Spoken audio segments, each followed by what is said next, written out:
Have you ever walked into a place where, with just one look, people decided who you were as you didn't belong there?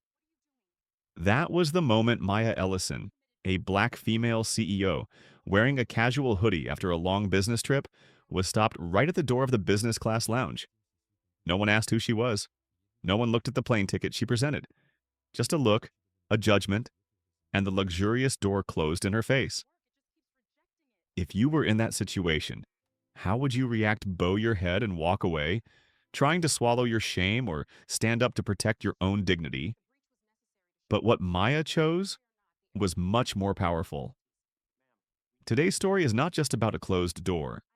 It is about the choice between silence and confrontation. It is about the moments we have each experienced when we have been misjudged, overlooked, or put in an inferior position because of our appearance or prejudice. And most importantly, it asks you a very real question. When you are deeply offended, what in you will rise up if you have ever experienced that feeling? Come join me on Maya's journey. Remember to like, share, and subscribe to the channel so you don't miss emotional stories like this. The glass doors of the Orion Crown Lounge gleamed like a promised quiet, warm light spilling through their frosted edges, the kind of light that made exhausted travelers breathe a little easier. But for Dr. Maya Ellison, standing there with her carry-on and a heart running on half a night of sleep, those doors might as well have been a wall. Ma'am, a crisp voice cut through the hum of Terminal 8. This lounge is for premium guests only. The words came from a woman behind the counter, Karen Miller, mid-40s, blonde bob, uniform pressed so sharply it looked like it might cut glass. She didn't blink. She didn't smile. Her eyes made a slow trip from Maya's sneakers to her hoodie, lingering there like an accusation. Maya felt the familiar prickle under her skin, the one she'd learned to ignore since she was a girl growing up in Detroit. People often thought they understood her just by looking. Most times she let it slide. But today, something inside her was simply too tired to pretend she didn't notice. She held out her phone, screen glowing with the digital boarding pass. "Good morning," Maya said softly. "Here's my first-class ticket. Orion Flight 408 to Denver." Karen didn't even look down. "We both know this isn't your ticket," she said, her voice smooth as a knife. "And hoodies are not allowed in our premium environment." For a moment, the sounds of the terminal faded wheelie bags dragging across the floor. Children laughing near Gate 12, a barista calling out names from the coffee counter. All of it blurred. Maya felt only the sharp stillness between her and this woman who had already made up her mind about her. She inhaled through her nose, slow and steady, grounding herself like she always did before stepping into a boardroom. "I've had a very long flight," Maya murmured. "I just need a shower and a quiet space to get ready for a meeting." Karen tilted her head, the way a person does when pretending to show patience. "The showers are for members and premium passengers who meet the dress code." She tapped a small metal sign with her red polished nail. "Business appropriate attire required. No hoodies, no athletic garments. Management reserves the right to deny entry." A man in a sport coat standing behind Maya shifted uncomfortably. A woman beside him whispered, not even trying to lower her voice. Standards are slipping everywhere these days. Maya heard it all, and she always did. Her hoodie, soft gray cotton with the faded red Stanford logo, suddenly felt heavier on her shoulders. She'd put it on that morning because her body was cold and tired after the 14-hour connection from Nairobi. She wasn't trying to make a statement. She wasn't trying to test anyone. She only wanted a shower and 1 hour of silence before a meeting that could change the direction of Orion Atlantic Airlines, one of the largest carriers in the country. "And you're sure," Maya asked gently, "that you can't just scan the ticket?" Karen smiled, but there was nothing kind in it. "Ma'am, please don't make this difficult. The lounge is for our premium guests. You may try one of the paid lounges down the hall or at Starbucks."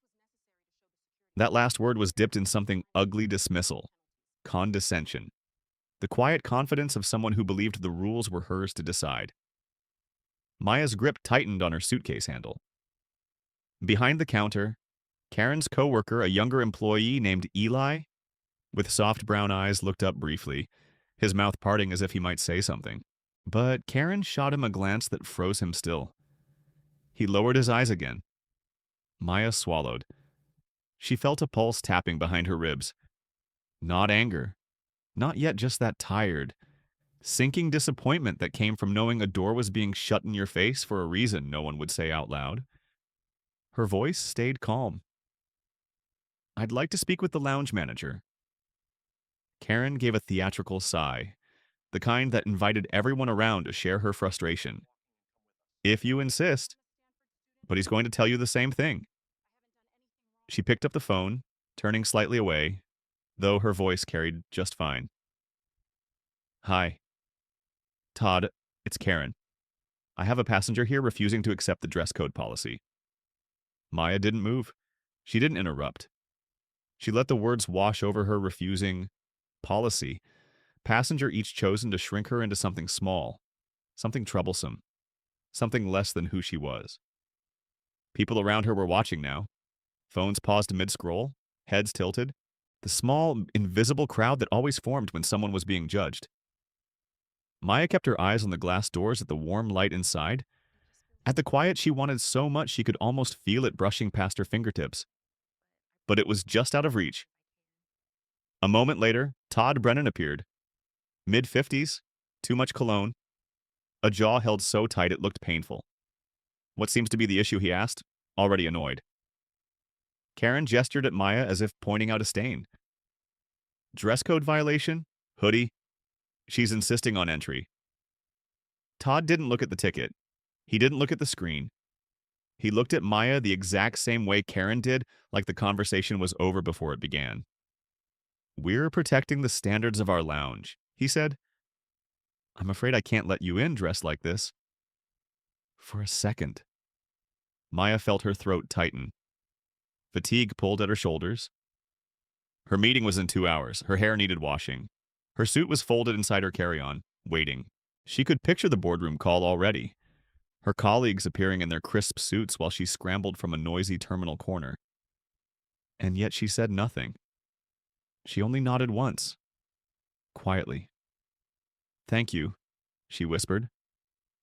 Then she stepped aside, pulling her suitcase gently behind her. To everyone around her, it looked like defeat. But for Maya Ellison, it was only step one. The terminal lights glowed with that sterile, bluish tint that made everything look colder than it truly was. Dr. Maya Ellison guided her suitcase toward a quieter corner, near a broad window overlooking the tarmac. Beyond the glass, service trucks moved in slow patterns, headlights sliding across the pavement like tired fireflies. The world felt distant, muted, almost suspended. She set her suitcase beside the chair and exhaled, rubbing a thumb across her brow. There was a faint ache behind her eyes, born from long hours in recycled cabin air and an itinerary packed tighter than it should have been. When she closed her eyes, she could still feel the narrow seat from the previous flight pressing against her spine, still hear the quiet rustle of passengers trying to settle into their own tiny pieces of borrowed space. This corner of the terminal was the first place she had stopped moving since she'd walked away from the lounge counter. For the first time in hours, she allowed her shoulders to drop. The soft hum of announcements echoed overhead. Someone nearby was stirring sugar into a to-go cup, the spoon tapping a gentle rhythm against the lid. A group of travelers passed behind her, each speaking in overlapping bursts of conversation that rose and fell like waves. Maya had grown accustomed to being looked at with curiosity or doubt, or that quiet question certain people asked with their eyes. Her entire life had been a series of rooms she had entered where someone wondered if she belonged. That disbelief used to sting in ways she never admitted out loud. Over time, she learned ways to move around it, ways to outthink it. Her success came not from proving them wrong, but proving herself right. Yet in moments like this one, weariness found her, curled around her ribs, reminding her that strong people still felt the weight. Her phone vibrated in her pocket. She drew it out and stared at the screen. The meeting reminder pulsed softly. 90 minutes until the pre-brief call with the Orion Atlantic Board Committee? It was not the kind of meeting a person took while sitting in the middle of a crowded terminal, brushing crumbs off a plastic chair. She needed somewhere quiet, somewhere she could think clearly. somewhere she could reset her posture and her mind. A quiet part of her wondered whether she should simply let this go. It would be easier. So many times she had told herself the same thing. You pick your battles, you stay focused, you rise above it, you do not let someone's smallness pull you into their gravity. But something about this particular encounter stayed beneath her skin. Maybe it was the gentleness of her own request. Maybe it was the certainty in Karen's voice when she dismissed her. Maybe it was Todd's quick judgment. Or maybe it was the fact that leadership meant something larger than personal comfort. Her thumb hovered over her email inbox. She almost opened her presentation slides, but hesitated when a different name came to mind. She tapped the call icon and lifted the phone to her ear. Jillian Hart speaking. The sound of her colleague's voice carried the steadiness Maya needed. Jillian was the general counsel of Orion Atlantic Airlines, a woman with a calm mind and sharp instincts. The kind of person whose presence alone brought clarity. "It's me," Maya said. Something happened at the lounge. There was a pause on the other end. Not a surprised one, but the kind where someone takes in a piece of information and starts turning it over like a puzzle.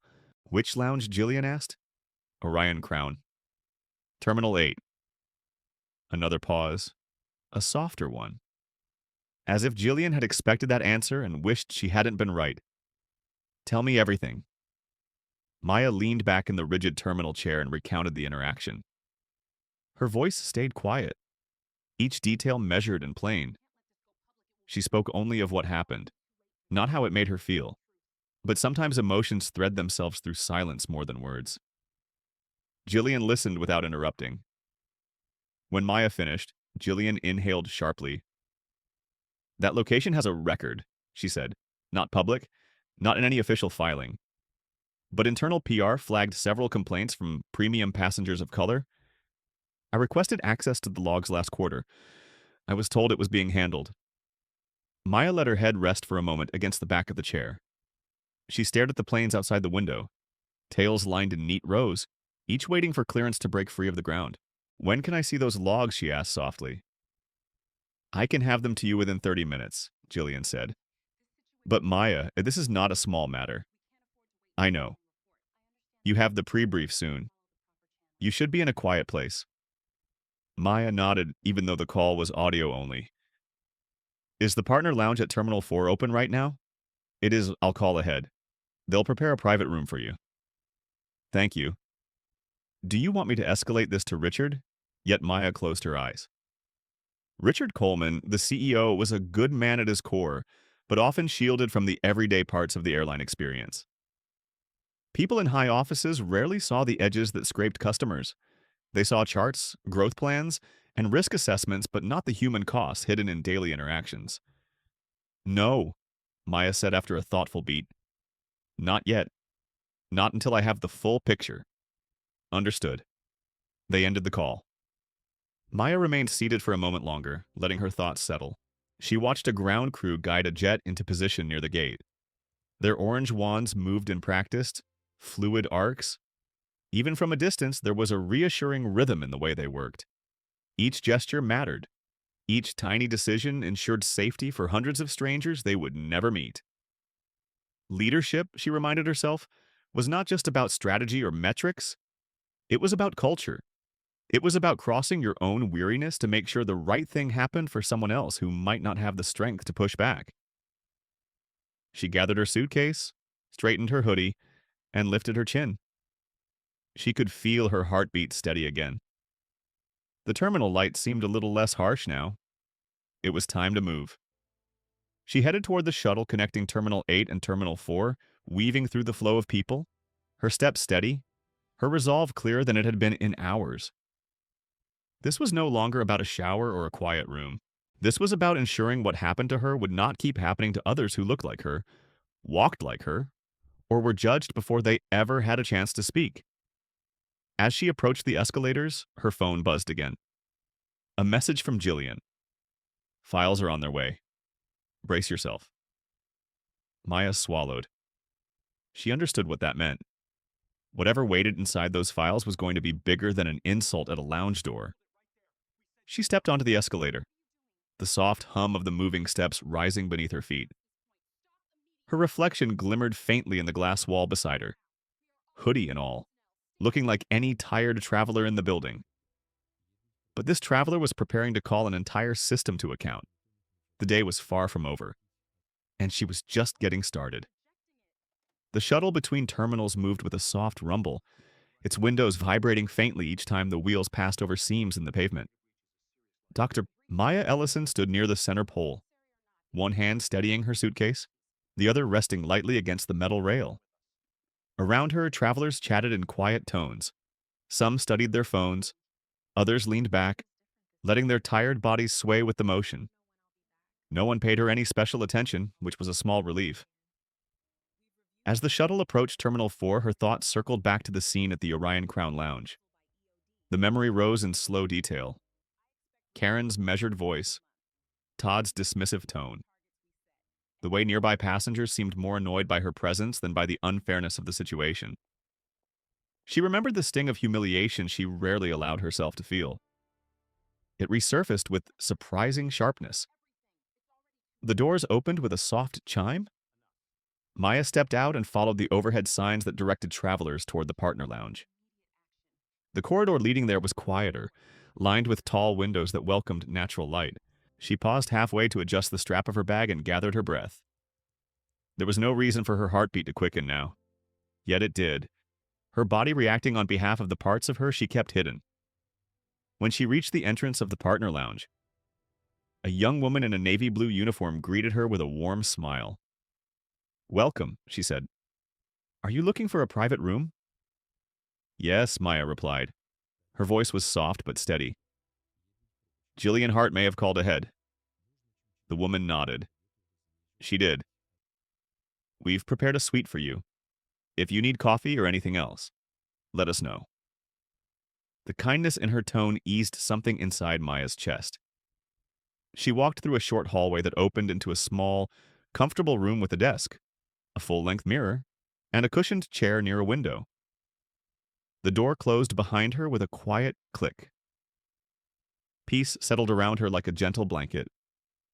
Maya set her suitcase on the bench and sat down in the chair. For a moment, she simply listened to the muted hum of the terminal beyond the wall.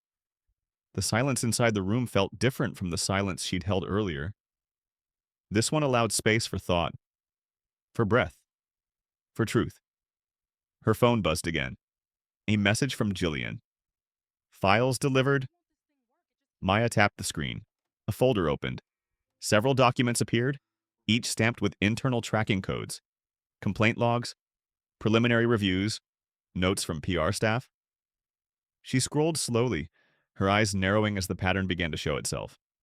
It was not subtle, not rare, not a misunderstanding. Passenger describes supervisor ignoring boarding pass. Passenger states manager questioned authenticity of credentials. Repeated issues with inconsistent enforcement of dress code. Complaints disproportionately from Black and Latino travelers.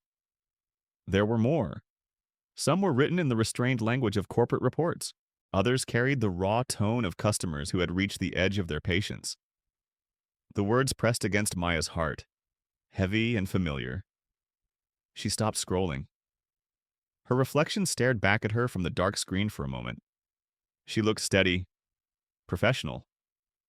The hoodie softened her appearance, but did not hide the weight she carried. She breathed slowly, grounding herself. This was no longer just an uncomfortable encounter. It was a symptom of a deeper issue that had been allowed to fester. A culture problem. A failure in leadership at multiple levels. Something that carried real consequences for the people who trusted the airline with their time, their dignity, and their money. Her mind drifted to the upcoming meeting. The presentation she had prepared covered operational safety and long-term strategy, but now another matter demanded space. She did not want to derail a crucial session, yet she could not ignore what she had seen. Her phone rang. The screen lit up with Jillian's name. "Maya," Jillian said once the call connected. "Did you receive everything I did?" Maya leaned back in the chair. "It's worse than I expected." "I thought it might be." Jillian replied, "That lounge has slipped past accountability for too long." Maya closed her eyes briefly. Do we have any record of disciplinary action? Minimal, Jillian said. Most cases were handled with verbal reminders. Nothing formal. It looks like leadership there was protecting itself. Maya opened her eyes. Light from the window traced a soft line across the floor. I'll need to include this in the session. I agree, Jillian said. Richard should hear it before the others join. There was a small pause, filled with something unspoken. Maya, Jillian added gently, you shouldn't have had to deal with this today. Or ever. Maya smiled faintly, even though no one could see it. It was bound to happen sooner or later. I just happened to be the one who walked into that lounge today. You know that's not all it is. I do, Maya said quietly. But right now, I need to figure out how to turn this into a constructive direction. I'm tired of reacting. I'd rather repair what's broken. That's what makes you an extraordinary leader. Maya hesitated at the compliment, her humility surfacing. Extraordinary leaders still feel things? Yes, Jillian replied, but they choose their response with intention. That's what you're doing. They ended the call. Maya set the phone down and opened her suitcase. She pulled out the neatly folded navy suit she planned to wear during the meeting. The fabric felt cool beneath her fingertips. She studied it for a moment, thinking of how different she might be treated wearing it compared to the hoodie she had on. The contrast bothered her. Slowly, she lifted the suit and walked toward the mirror. She held it up in front of her reflection, the dark fabric draping softly over her arm. Her eyes moved from the suit to the hoodie near her collarbone. There was a quiet depth in her gaze, a stillness that spoke of years spent balancing vulnerability and resilience. I shouldn't have to dress up to be treated like a human being, she whispered. But she knew the meeting required her full presence, her clearest mind, her strongest voice. She placed the suit on the bench and returned to her chair. Before changing, she needed something more important. She needed a moment to let her frustration flow through her without settling into bitterness. She closed her eyes again, counted her breaths, let each exhale release the tightness in her chest. When she opened her eyes, a clearer resolve filled them. This was bigger than her, bigger than a rude supervisor, bigger than a single manager. It was about the future of an airline she cared about. It was about the experience of travelers who looked like her, sounded like her, moved through the world like her. She stood and began preparing for the meeting, not rushing, not hesitating. Every motion grounded her. Every small choice reminded her of why she rose to leadership in the first place. The path ahead would require steadiness, patience, and truth. She carried all three. The private suite in the partner lounge held a stillness that steadied Dr. Maya Ellison as she prepared herself. She stood before the mirror once more, the navy suit now hanging neatly on her frame. She brushed a hand along the lapel, smoothing a faint crease. The fabric settled against her shoulders with a sense of purpose, as if recognizing the work she was about to carry out. Her hair, still damp from a quick rinse, curled softly at the edges. She gathered the strands into a low twist, securing them with quiet precision. When she stepped back, her reflection was not a sudden transformation, but a gradual reveal of the woman she carried inside her every day. Calm, steady, imperfect, and strong all at once. She checked the time on her phone. The pre-brief call approached. Her laptop sat open on the desk, a soft glow on the screen signaling the secure video link was ready when she took a sip of water, letting the coolness ease the dryness in her throat. Her heart felt measured now, no longer racing, just present. Maya moved to the window and looked out across the wide expanse of the airfield. A plane eased toward a jet bridge, its nose lights tracing a slow path across the concrete. Watching it, she felt something familiar settle within her. This was the world she loved: the systems, the movement, the orchestration of people and technology. The simple belief that flight could bring people closer to their hopes and their families and their futures. Her phone buzzed again. A new message appeared. It was from Richard Coleman, the CEO of Orion Atlantic Airlines. Whenever you're free, I can join the call early. I heard from Jillian. Are you all right? She exhaled gently. The question was not a hollow courtesy. Richard had always treated her as a trusted voice, even when disagreements surfaced. She typed a short reply. I'm ready. Let's talk before the others join. She set the phone down, walked to the desk, and took a quiet breath as she clicked the join button. The screen shifted, and after a brief connection chime, Richard's face appeared. He sat in a well-lit office with polished wood shelves behind him. His expression was serious, his posture slightly forward, as if the distance between them mattered less than the truth he needed to hear. Maya, he said softly. Thank you for meeting early. Of course. Maya placed her hands lightly on the desk. We need clarity before the session begins. Richard nodded slowly. His eyes traveled across her face, noticing the exhaustion hidden beneath her composure. Jillian sent me preliminary details, he said, but I want to hear it from you. Maya glanced down briefly, gathering her thoughts not because they were unclear, but because she wanted to speak with intention. When she raised her eyes again, her voice carried that quiet steadiness he depended on. I was denied entry to the Orion Crown Lounge, she began. Not because my ticket was invalid, not because the lounge was full, but because a supervisor made a judgment the moment she saw me. A judgment that had nothing to do with policy and everything to do with bias. Richard's jaw tensed. She didn't scan your boarding pass. No? His brow furrowed deeper. Did the manager do the same? Yes, Maya's tone remained calm. He echoed her assumptions. He suggested the issue was my clothing. When I explained that I needed the lounge to prepare for a board meeting, he dismissed that as well. A long pause stretched across the screen. I am stunned. Richard finally said, I don't understand how this could happen at a facility under our brand. Maya held his gaze. It didn't happen out of nowhere.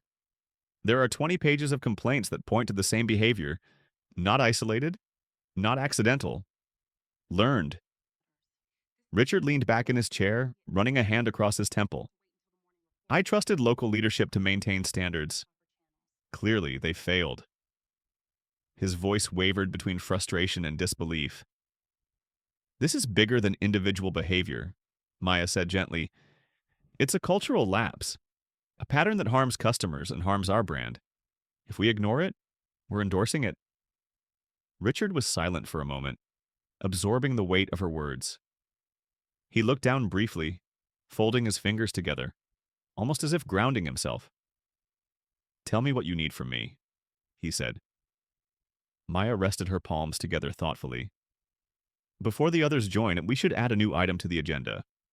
A review of frontline bias as a corporate risk. I will present the findings concisely. We must approach this as an operational failure and not a personal complaint. You're sure? Richard asked quietly. This isn't something you should have to shoulder alone. Maya felt a soft ache in her chest, the kind that came when someone recognized her burdens before she voiced them. I'm sure, she said. If we don't bring it to the board, nothing will change. I'm not interested in revenge. I'm interested in repair. Richard's expression shifted into something steadier. Then I'll support you fully, and we'll address the lounge staff involved as soon as the facts are confirmed on record. Maya nodded. Thank you. A small knock sounded at the door of her suite. She turned. The lounge attendant who welcomed her earlier poked her head inside. Apologies, the woman whispered. Coffee service is available if you would like something. Maya gave her a gentle smile. Thank you. I'll take a cup in a few minutes. The woman nodded respectfully and stepped back out. When the door closed, Richard said, It's good they're taking care of you over there. Maya's expression softened. They've shown me kindness I didn't have in Terminal 8. Richard sighed. That contrast troubles me. It troubles me too, Maya admitted. But it's also a reminder of why we need to act.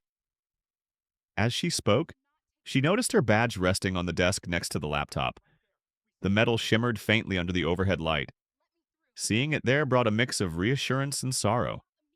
In the hoodie she had worn earlier, she was invisible. In the suit, she was unmistakable. The difference shouldn't matter, yet it did. Maya, Richard said quietly, before the others join, how are you holding up? Her fingers brushed the edge of the badge. She hesitated, only for a moment. Tired, she admitted, not from the travel, but from the familiarity of it all. Richard nodded, empathy settling into his features. I hear you. She straightened in her chair, letting the moment of vulnerability settle without shame. But I'm ready, she said. Let's make this right. Richard leaned forward, determination sharpening his voice. I'll add the agenda item now. We start fresh when the rest join. Good. Maya closed her laptop for a brief moment and placed her palm on the cool metal of her badge. A quiet conviction rose within her. She had walked away from that lounge because she refused to become the version of herself they wanted to paint. She would walk back with truth instead. The next phase of the day awaited her. It would not be easy, but she no longer felt alone in it. The video window closed as Dr. Maya Ellison ended the preliminary call with Richard. The suite grew silent again, holding a kind of calm that let her thoughts stretch out fully. She rested her hands on the desk, feeling the faint warmth left by the laptop. The conversation had steadied her, yet something inside her remained unsettled, as if emotion still searched for a place to land. She took a step back from the desk and walked slowly toward the window. The airfield beyond the glass felt like an enormous living map. Lights blinked along taxi routes. Engines whispered from distant gates. Service carts drifted through the scene with practiced familiarity. Watching it reminded her why she loved this industry. Everything worked because countless people believed in precision and responsibility. A knock sounded at the door. It was gentle, tentative. The lounge attendant from earlier carried a small tray with a white cup and a silver carafe. Your coffee, she said softly. Thank you, Maya replied. The woman set the tray down and hesitated. Her eyes held a kind curiosity, as if she wanted to say something but didn't want to intrude. If you need anything else, she said finally, just let us know. Maya nodded, grateful for the sincerity in her tone. The attendant stepped out, closing the door behind her. The room felt warmer now, touched by simple human kindness. Maya poured herself a cup of coffee and breathed in the comforting aroma.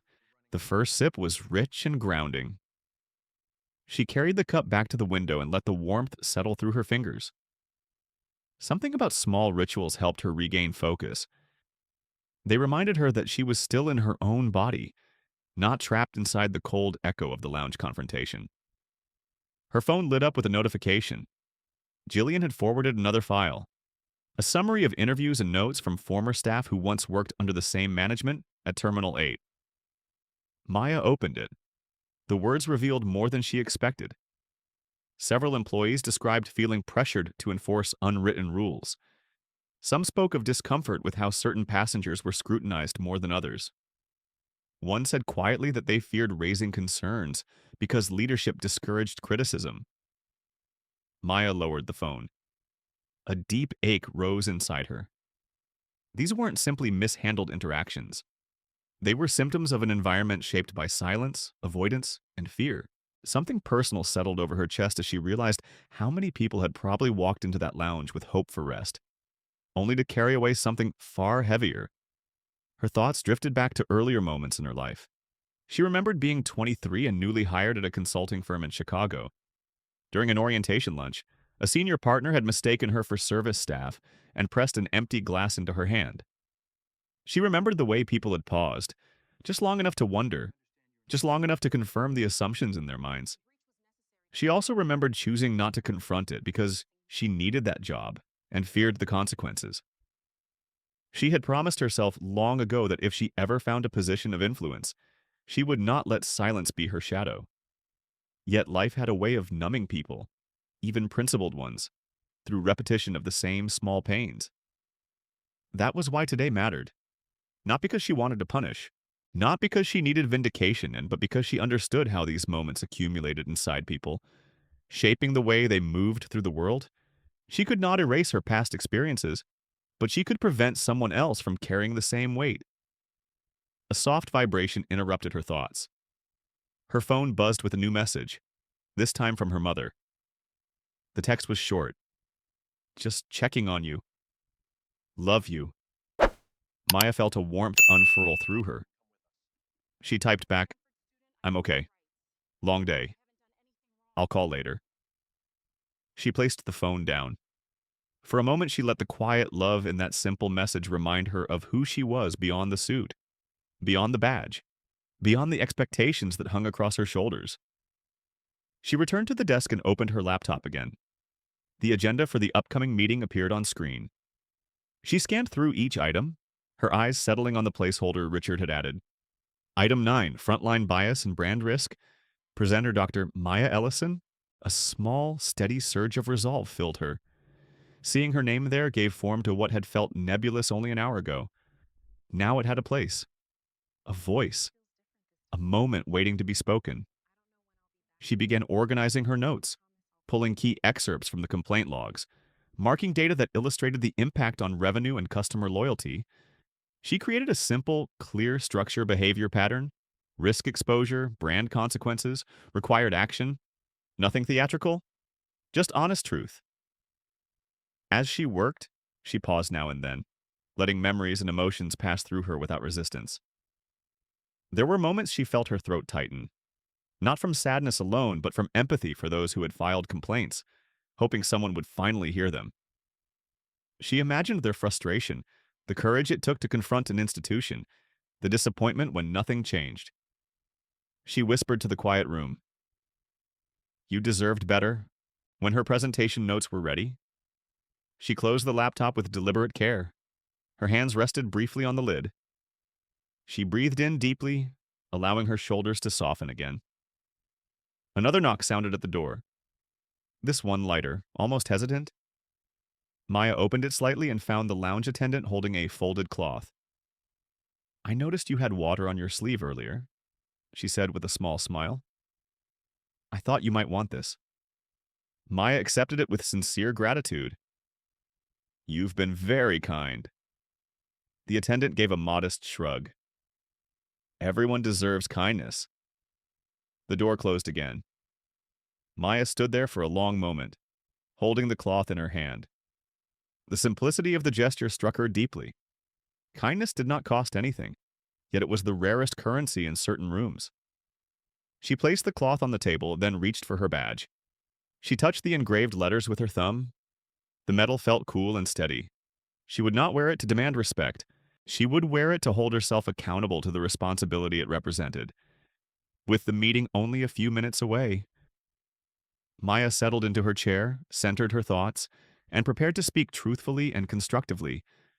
She no longer felt small. She felt grounded, purposeful.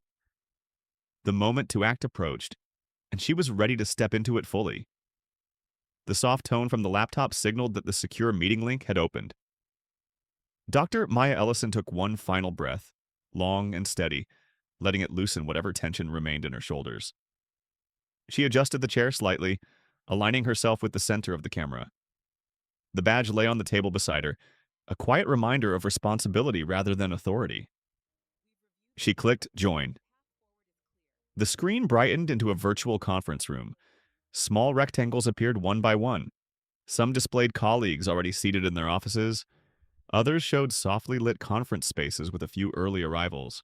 The board's meeting room in Denver appeared as a larger central window, where Richard Coleman sat with a folder in front of him, his expression composed yet attentive.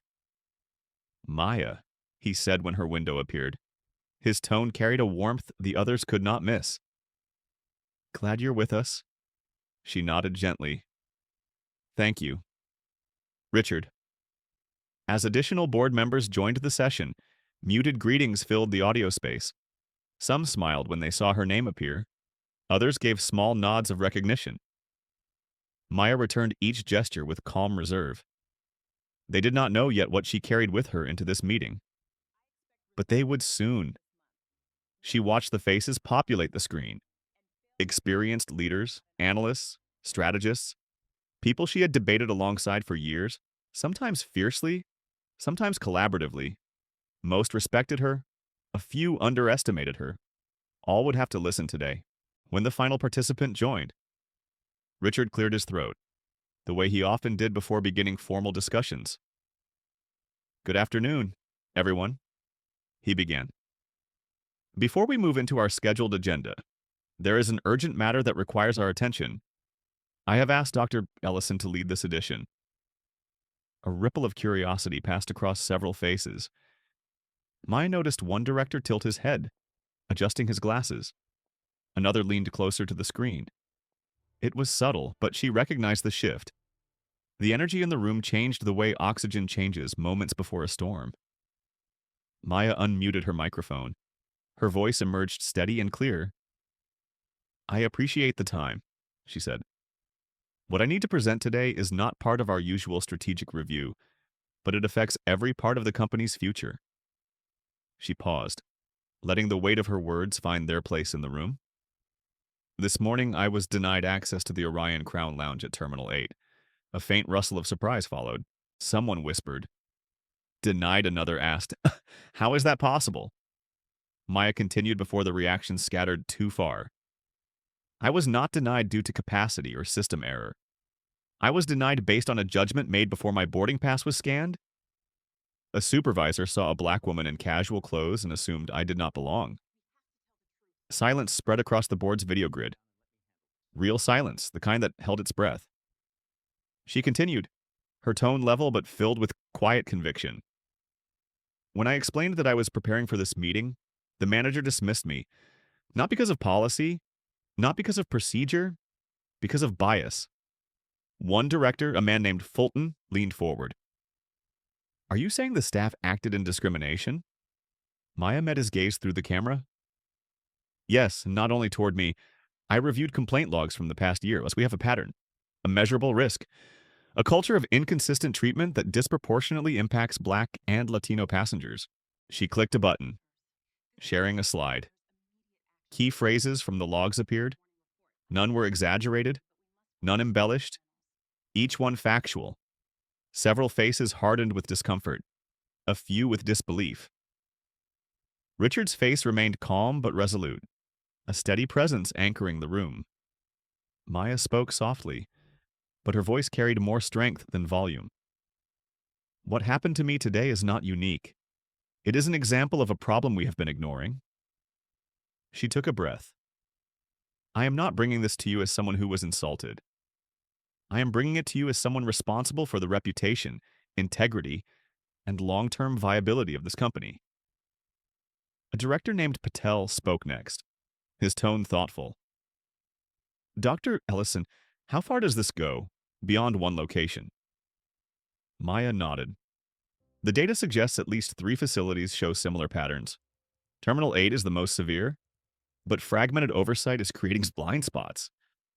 Another voice chimed in, this time from Director Lawson. She narrowed her eyes, studying Maya carefully. "What do you recommend?" Maya felt her pulse slow, her body aligning with the clarity of purpose she had prepared for. "3 steps," she said. "First, immediate review of all customer-facing protocols to remove discretionary enforcement. Second, an external audit of frontline interactions. Third, a culture reset with real accountability. Not symbolic training. No one interrupted. The room was listening in full."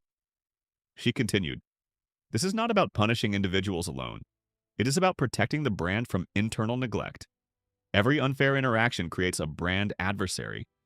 Every moment of bias creates lost trust, lost loyalty, and measurable financial risk." Her final point struck more deeply than she expected. Several board members nodded slowly.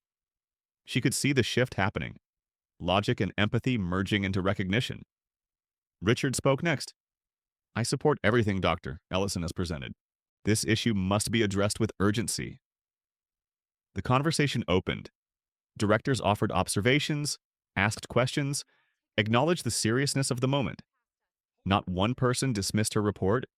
Not one minimized her experience. Maya felt an almost imperceptible release inside her chest. Not relief, but validation that truth had found a place to land. After a long discussion, Richard asked, "Are we prepared to vote?" No one hesitated. Each window displayed a raised hand or verbal confirmation. The motion passed unanimously. A quiet fell over the call. A deeper quiet, one shaped by responsibility.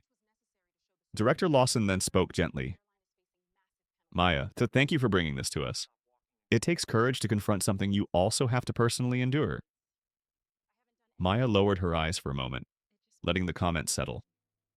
When she raised her gaze again, she spoke with the grounded sincerity that defined her. "I didn't bring this to protect myself," she said. "I brought it because I refuse to let the company we are building be one where anyone feels diminished." Richard closed the agenda. "We will implement immediate action. And Maya, we will support you fully as the board liaison for this review." She nodded. "I'll take the lead." As the meeting drew to a close, Maya felt a sense of quiet clarity. She had walked into this room alone, carrying the weight of a single painful moment. She walked out with a collective commitment to change. The choice to speak had been the harder path, but it was the right one. The screen dimmed as the meeting concluded, leaving Dr. Maya Ellison alone once again in the quiet suite. The soft hum of the ventilation returned to her awareness. She sat still for a moment, breathing gently, letting the conversation settle inside her. What she had brought to the board was not easy, even with composure, even with clarity. It required a piece of her vulnerability. She felt that truth resting in her chest like a warm stone, heavy but steady. She touched the edge of her badge with her fingertips. The metal felt cool but not distant. It felt honest. She stood slowly and approached the window. Outside, a narrow ribbon of light reflected across the wing of a plane being serviced. Ground crew moved with patient precision, their reflective vests catching tiny glimmers. It struck her how many unseen hands kept the industry alive. People with no titles, no recognition, yet their choices guided entire journeys. She had always respected that silent army. Her own path had begun in places like that. Not glamorous offices, not polished boardrooms.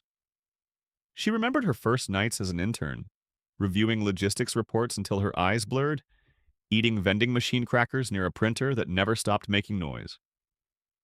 She remembered the hope that one day she might shape something larger than paperwork. She had not imagined moments like the one she faced at Terminal 8.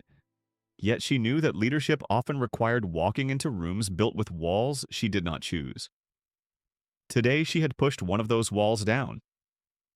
Her phone buzzed again. A message from Jillian. "I heard the vote was unanimous. Proud of you." Maya smiled softly. "Thank you. Meeting went well." About to head out. She picked up her suit jacket, fastening it with calm movements. Her hands were steady now. The swirl of emotion she had carried earlier shifted into something clearer. A direction. A sense of purpose. Before leaving the suite, she paused at the door. She touched the frame lightly, as if acknowledging the space for giving her room to breathe. Then she stepped out. The hallway outside the suite felt quiet, lined with warm lighting and subtle music that seemed to drift from nowhere in particular. As she passed the reception area, the lounge attendant from earlier looked up with a bright expression. "How did your meeting go?" the attendant asked gently. "Productively," Maya replied. "Thank you for making this space comfortable." The attendant offered an earnest smile. "I'm glad. If you ever need anything here again, just ask." Maya nodded and continued toward the exit. Her footsteps echoed softly along the polished floor, each one carrying her closer to the larger task waiting ahead. When she reached the main concourse of Terminal 4, the sounds of travelers returned in waves. Conversations blended. Suitcases rolled across tile. A toddler laughed somewhere behind her, the sound pure and unexpected. She walked with quiet resolve toward the shuttle that would take her back to Terminal 8. During the ride, she held her badge loosely in her hand. The letters glinted faintly with each passing flicker of track lighting. She considered the symbolism of wearing it openly. She also considered her own discomfort at the idea of relying on it. It was not about power. It was about truth, transparency, and accountability. She placed the badge around her neck. The shuttle slowed to a stop. The doors opened. She stepped out with a steadiness that felt different from earlier. Not defiant, not triumphant, simply aligned with what needed to happen. The walk through Terminal 8 felt stretched, each moment marked by the soft thrum of her heartbeat. She passed groups of travelers who moved with their own motivations and anxieties. No one recognized her. No one saw the weight she carried. She did not need them to. As she approached the familiar corridor leading to the Orion Crown Lounge, the air seemed to shift. It wasn't the temperature, it was awareness, anticipation, a sense of history returning to its point of origin. The glass entrance of the lounge glimmered ahead, the same place where her morning had begun in a storm of quiet harm. She slowed her steps, letting memory brush against her with its sharp edges. She did not resist it. She let it remind her why she was here. Through the transparent doors, she could already see movement. Two figures standing near the front desk, their posture stiff, their faces pale with tension. Todd Brennan, Karen Miller. The scene was almost surreal. They stood as if awaiting a verdict from a judge whose presence they could not predict. Karen's eyes darted toward the walkway, scanning faces anxiously. Todd adjusted his tie multiple times, each adjustment more frantic than the previous. Neither had expected their morning actions to follow them this far into the day. Neither had imagined facing the person they dismissed with such quick certainty. When Maya stepped into view, the moment froze. Karen's breath seemed to catch. Todd's eyes widened in a flash of horrified recognition. Their gazes dropped to the badge before they could stop themselves. The letters announced clearly who she was, and suddenly the power dynamic shifted in a way neither could contain. Maya approached with measured steps, her expression neutral, her posture upright, not confrontational, not indulgent, simply present. Todd swallowed. His voice cracked slightly. "Dr. Ellison, we had no idea." His words stumbled, brittle and unsteady. Karen's hands trembled visibly at her sides. She opened her mouth, but no sound came out. Maya stopped a few feet before them.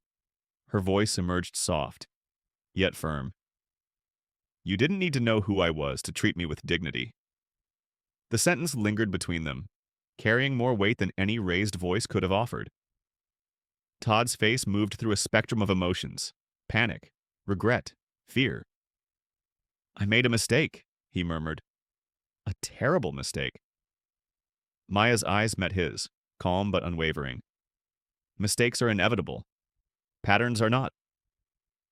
Karen's breath shakily escaped.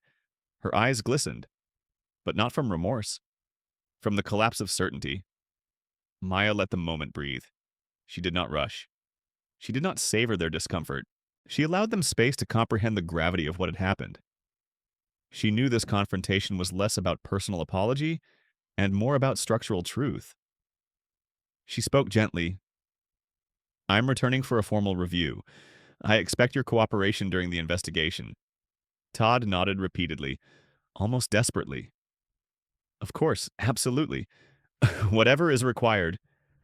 Karen whispered a shaky, "Yes, yes." Maya stepped closer to the glass doors.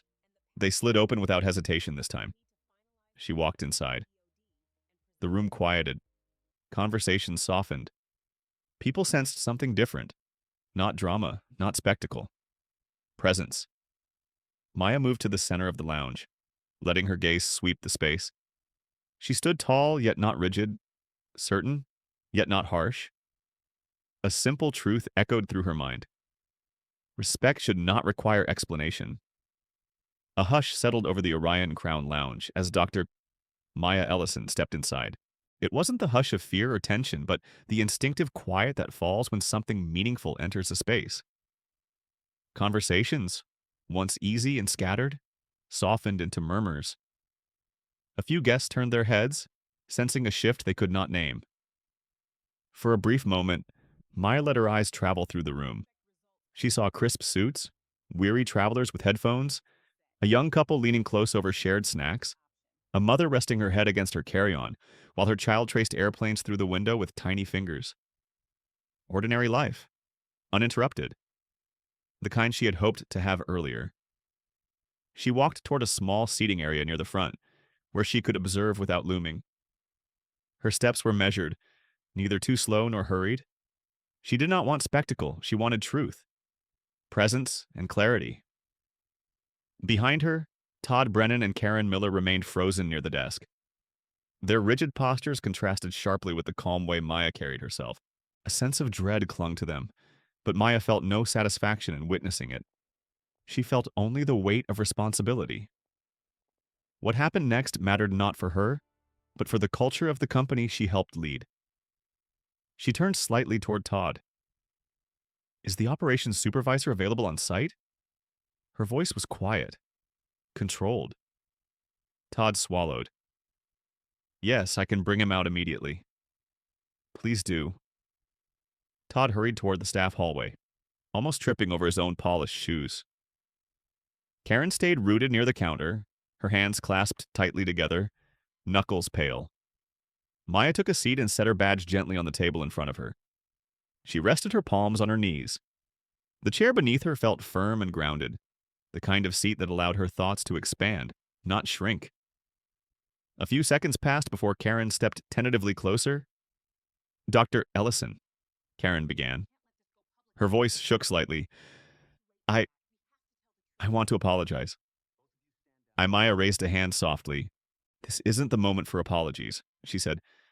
"This is the moment to understand what brought us here."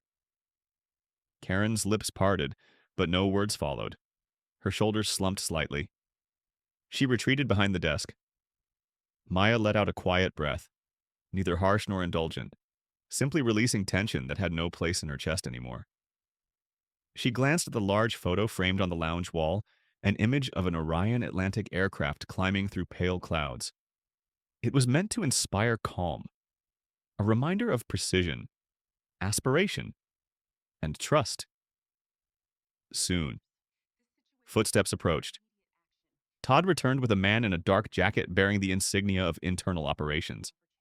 His name badge read Samuel Price. He was tall, with steady eyes that held none of the panic visible on Todd's face. He extended a respectful nod. "Dr. Ellison? I was told you needed to meet with me." "Yes," Maya said, rising from her seat. "Thank you for coming." Todd lingered nervously behind Samuel. Shifting from foot to foot, Samuel clasped his hands calmly. "I reviewed the security feed after receiving a message from corporate. I came as soon as I could." Maya appreciated his directness. "Good. I'd like to hear what you observed." Samuel nodded. "The footage is clear. You behaved with complete professionalism.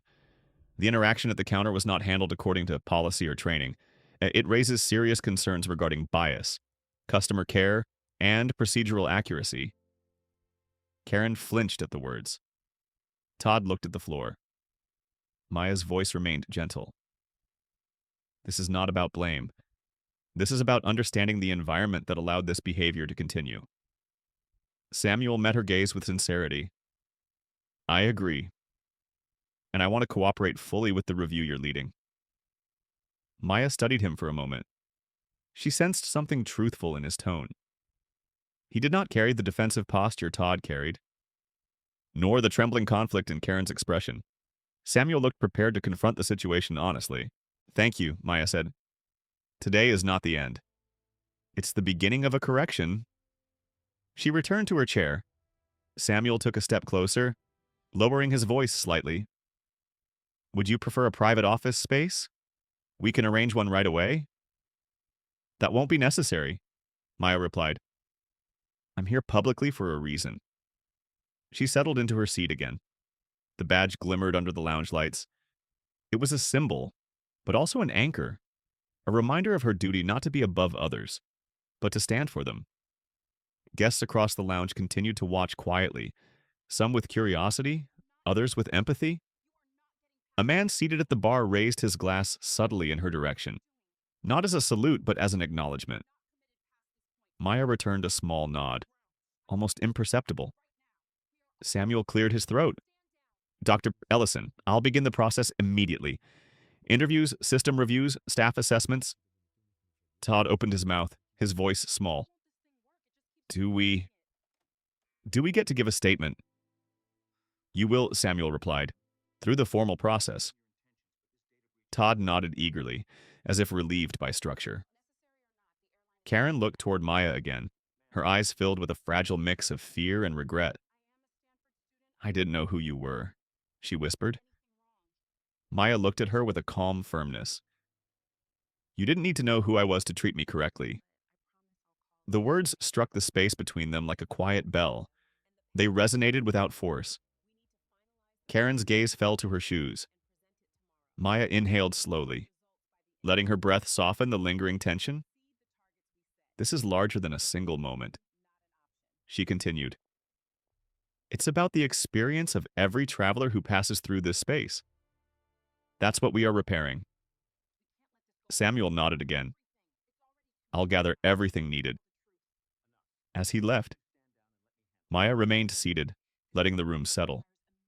Her heartbeat, once tight and guarded, now spread through her with a steady rhythm. She looked around at the lounge. The quiet felt different now. Not brittle, not hostile. It felt open. She reached into her bag, pulled out her tablet, and opened a blank document. She began typing notes. Not about punishment, but about reconstruction. Policies, training models, cultural resets, practical ways to transform small interactions into moments of fairness. A young staff member approached, someone she had not noticed earlier. Eli Carter. His gentle eyes flickered with recognition. He stood near her chair, clearing his throat softly. Dr. Ellison, he said. I was on shift earlier. I wanted to tell you. I saw the interaction. I didn't know what to do. Maya looked up at him. His voice carried honesty. His posture carried hesitation. She softened her expression. You did the right thing by not feeding into it, she said. Next time, speak up if you can. But I understand why you hesitated. Eli exhaled, relief easing across his features. Thank you. She nodded. Your witness will help. Your courage will too. He swallowed, nodded again, and stepped back toward his station. Maya looked down at her notes. A sense of grounding spread through her. She had entered this lounge earlier as a tired traveler seeking rest. She returned as a leader ensuring respect. The day had not turned out the way she expected, but life rarely respected planned paths. What mattered was not the disruption, it was the redirection.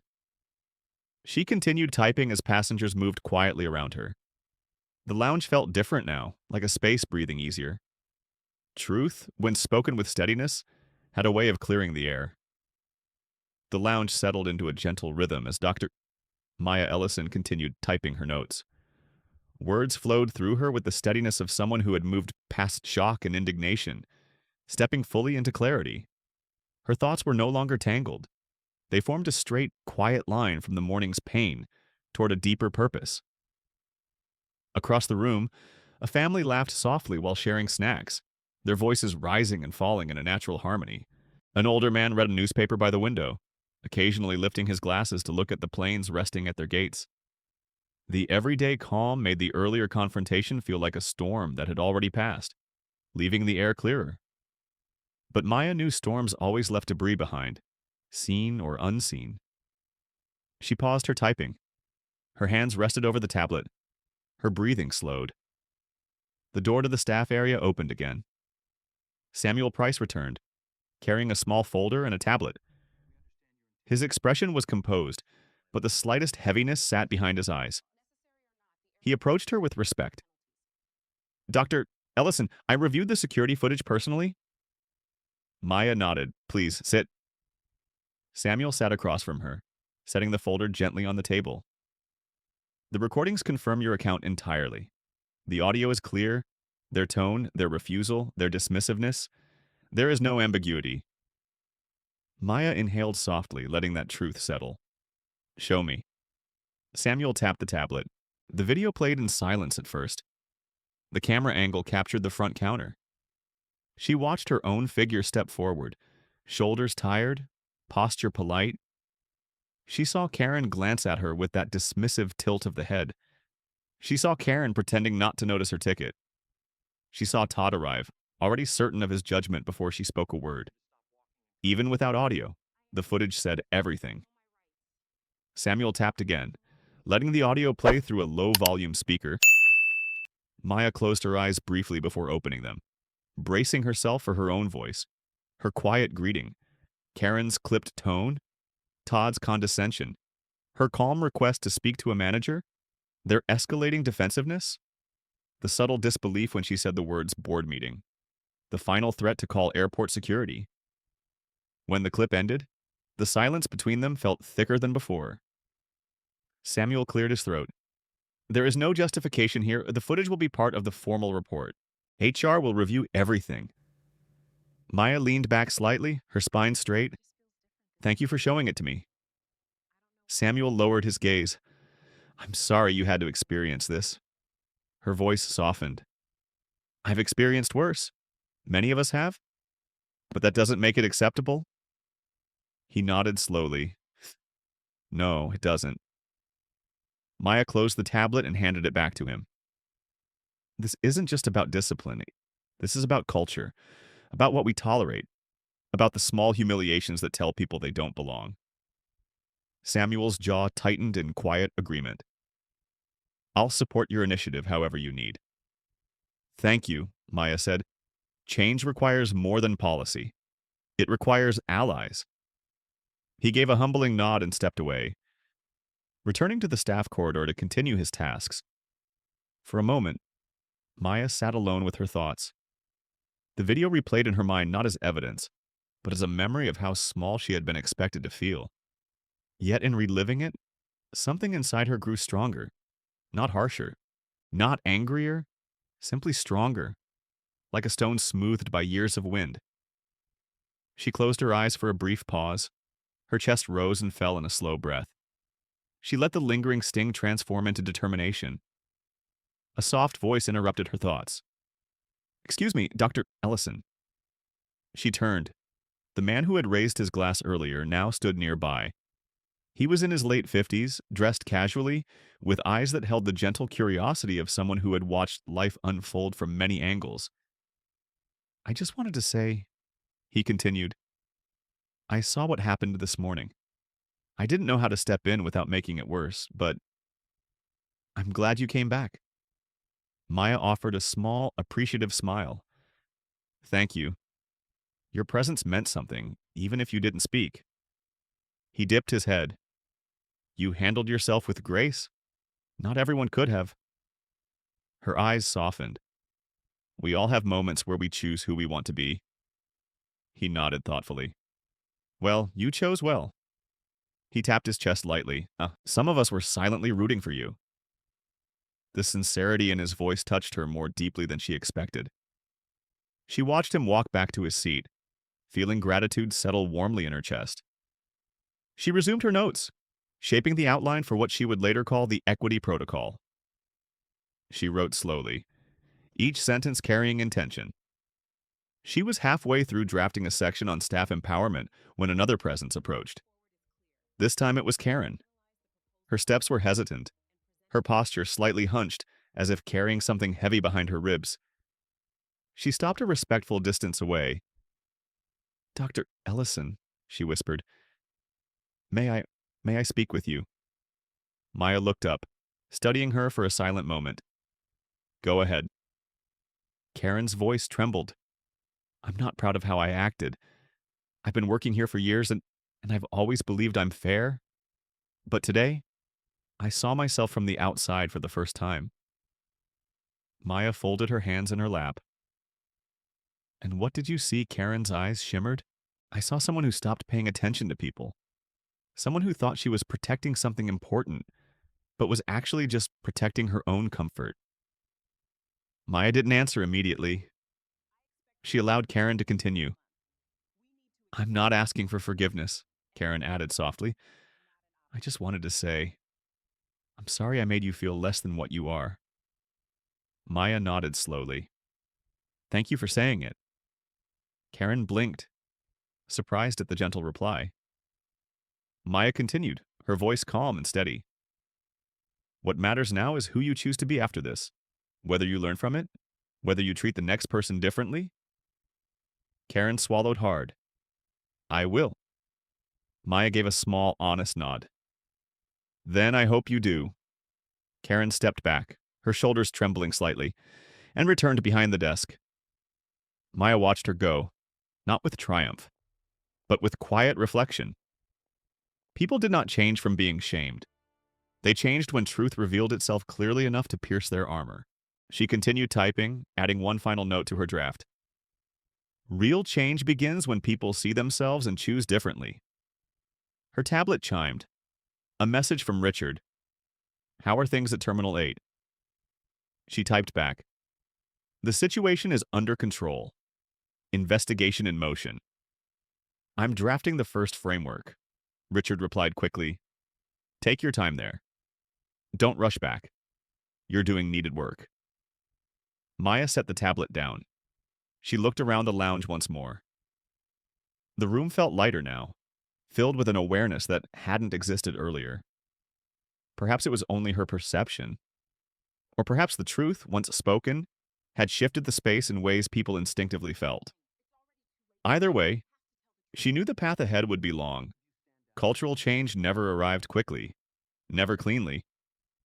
But it began with moments like this: quiet rooms, honest confrontations, small shifts that grew into larger tides. She leaned back in her chair, letting her body rest. Things were changing. Because she chose to stay. A subtle shift in the lounge atmosphere lingered as Dr. Maya Ellison continued refining her notes.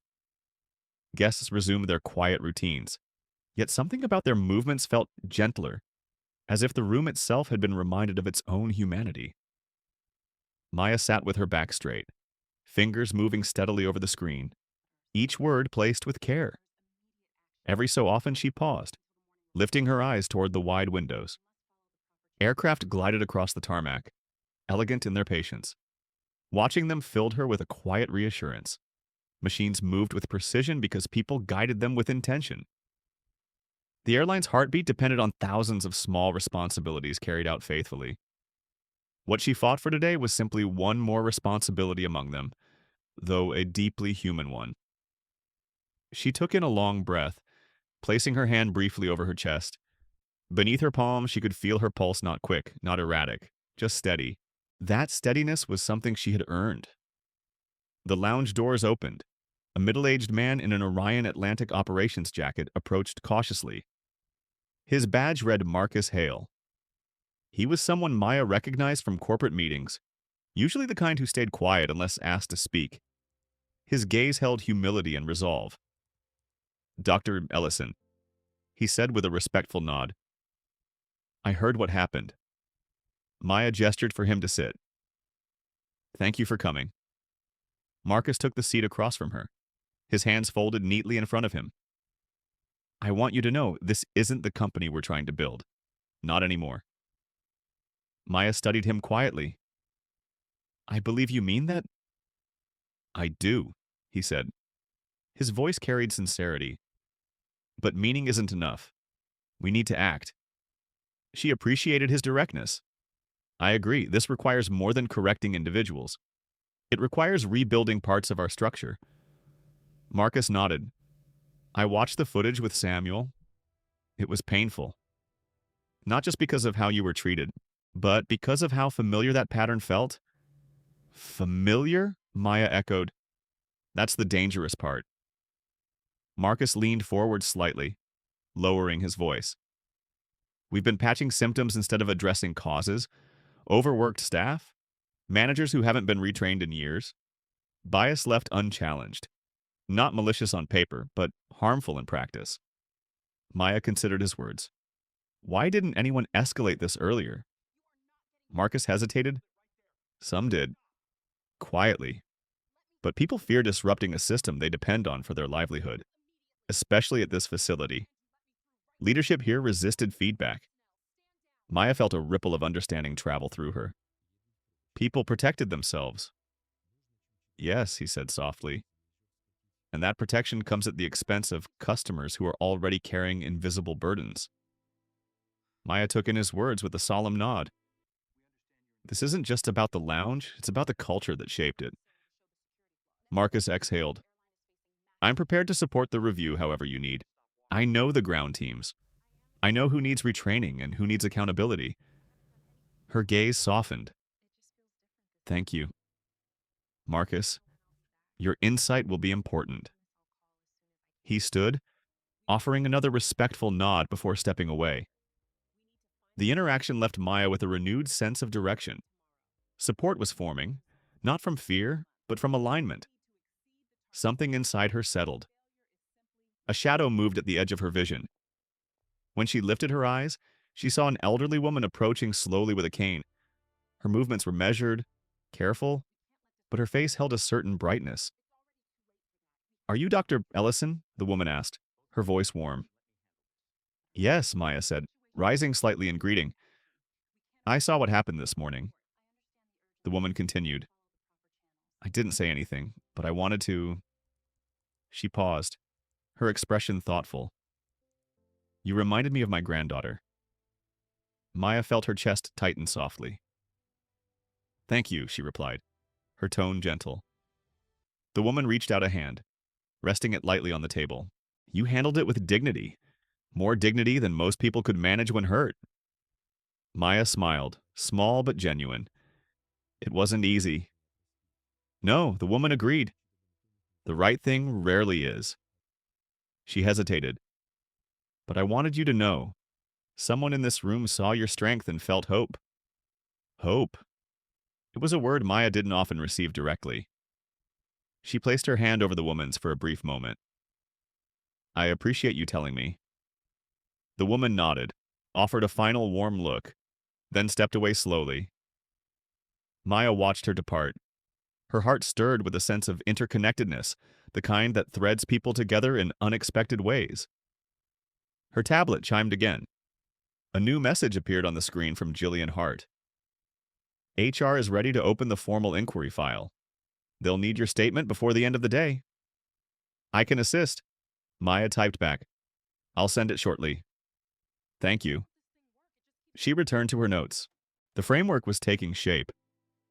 But her mind drifted towards something she hadn't processed yet, her own emotional residue. She realized she had moved from task to task since the confrontation, staying composed, staying controlled, staying strong. But strength carried texture, and it wasn't a shell. It had layers. She closed her eyes for a moment, letting silence stretch through her. How many times in her life had she swallowed moments like this? How many times had she explained, justified, minimized, or carried them quietly? Too many. Far too many. She opened her eyes again, grounding herself.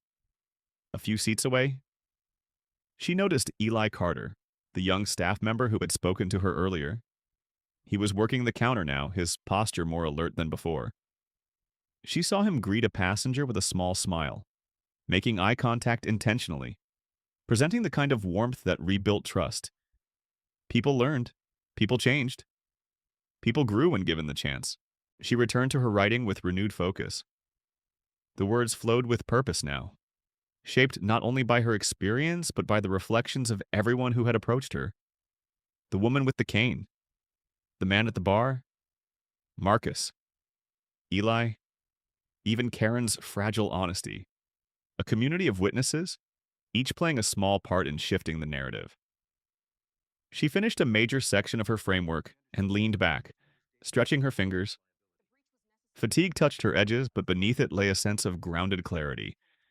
She had transformed hurt into structure, into purpose, into something that could outlive the moment. Her phone vibrated once more. Another message from Richard. Take your time at Terminal 8. Speak with whoever you need. Your presence there matters. She typed a brief reply. I'll stay a while longer. Before setting the phone down, she looked at her own reflection in the dark screen. The suit, the badge, the quiet strength in her eyes. She didn't look like someone carrying pain. She looked like someone carrying change. She rose slowly, tucking her tablet under her arm. She walked toward the window and stood there quietly for a long moment, watching a plane lift into the sky. Its ascent was smooth, unwavering, a path carved upward with deliberate grace. That was how she wished to move forward. Quiet, steady, with purpose. Things were already shifting. She could feel it in the room, in herself. The soft hum of aircraft outside continued its steady rhythm as Dr. Maya Ellison stood near the wide airport window. Her reflection hovered faintly on the glass, blending with the distant lights scattered across the runways. For a long moment, she allowed herself the rare luxury of stillness.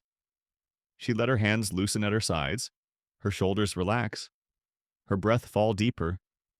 Behind her, the lounge held a new quiet. Not uncomfortable, not strained, but contemplative, as if every person inside was carrying a private thought shaped by the morning's events. Maya felt the room's shift like a faint warmth at her back. Her phone buzzed gently in her hand. A message from Jillian Hart appeared. Board wants an early briefing from you. They're asking for a preliminary call in about an hour. I can help coordinate if you want. Maya's fingers hovered over the screen before she typed, "I'll be ready."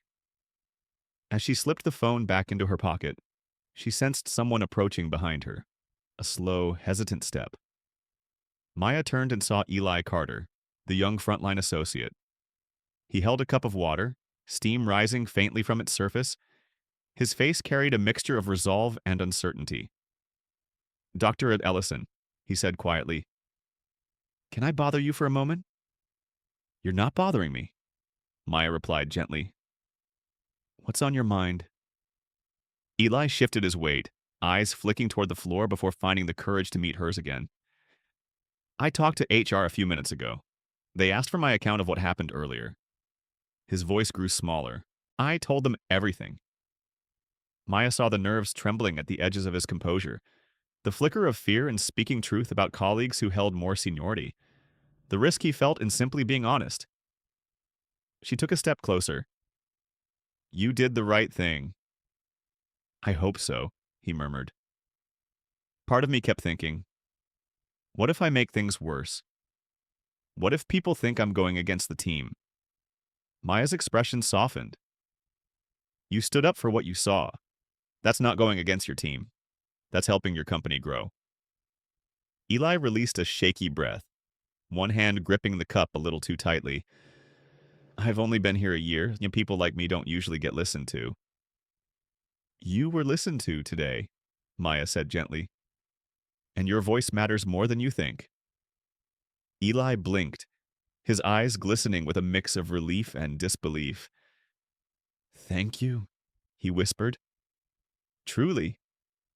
Maya nodded, offering a quiet smile before he stepped away to return to his station. Her gaze followed him for a moment. She admired the quiet courage of people who did the right thing despite trembling hands. People like him gave her hope that culture could shift from the inside out. She returned to her seat and reopened her tablet. Her outline glowed softly on the screen. The equity protocol was no longer just an idea. It was a necessity rising into form.